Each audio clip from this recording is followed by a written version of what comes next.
So I want to give you guys an update, talk a little more about some of the pieces and parts and the intricate details that you have to do before you put on your covering and before you get all your baseboards and ribbon boards put in.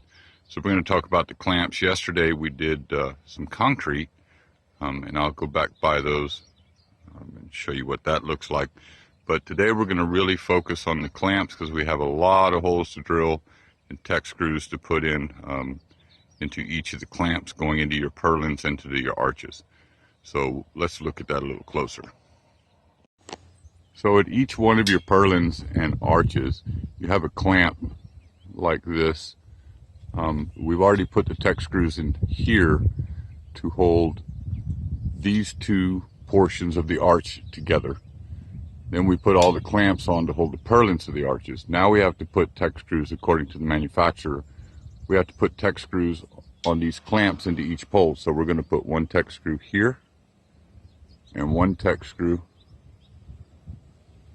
here or here.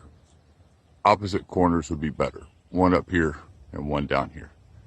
According to the manufacturer, that's going to hold all these pieces together. So this one's going into the purlin and this one's going to go into the arch and lock these pieces together.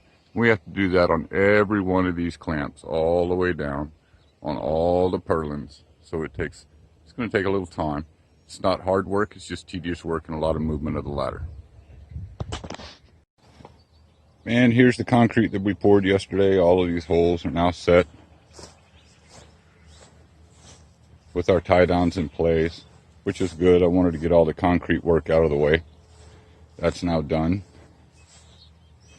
And we have the ability to tie down all of our arches with the steel cable after we get our baseboards on, so it'll prevent it from pulling the arches towards each other. I don't think we discussed it previously, but we're framing out the end wall so that we have a 12-foot door here at the front and a 12-foot door at the back, so we can drive the tractor in and out of here with the double door that opens. Make it easier to get product in and out as we get ready to harvest.